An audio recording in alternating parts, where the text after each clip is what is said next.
Hello friends, নিজের হাতে রান্নায় আপনাদের স্বাগত। আজ আছে আলুর বড়া। এটা তৈরিতে মাত্র 10 মিনিট টাইম লাগবে, আর এটা স্ন্যাক্স হিসাবে খেতে খুবই ভালো লাগবে। তো চলুন শুরু করা যাক। প্রথমে দুটো আলু ভালো করে ধুয়ে খোলা ছাড়িয়ে নিয়েছি। এবার একটা গ্রেটারে করে এটাকে চেঁচে নেব।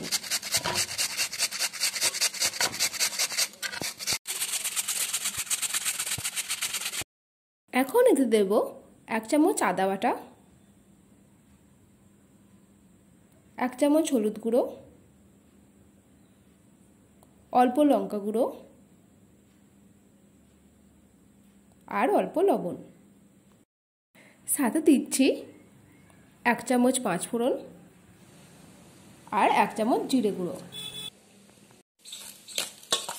এবার সমস্ত কিছু খুব ভালোভাবে মিশিয়ে নিতে হবে।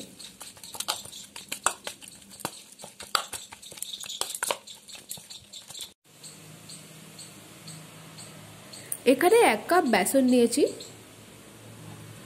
এটা এতে মিশিয়ে দিলাম। আপনারা বেসনের পরিবর্তে চাল গুঁড়ো ব্যবহার করতে পারেন।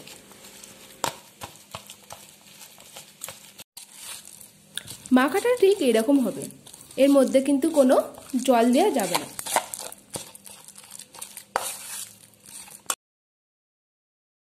এখন হাতে অল্প বেসন লাগিয়ে আলুর বড়াগুলো তৈরি করব।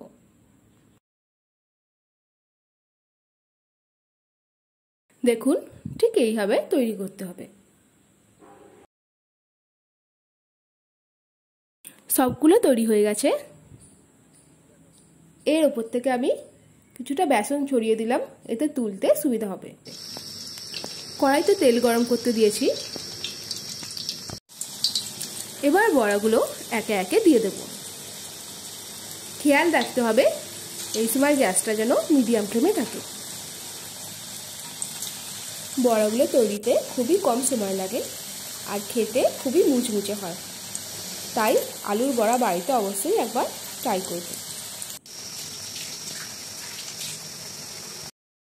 এক সাইডটা ভাজা হয়ে গেছে, এবার অপর দিকটাও ভেজে নেব।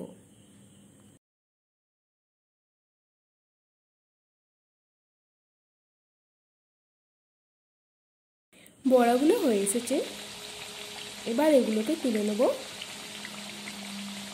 আমার আলুর বড়া রেডি।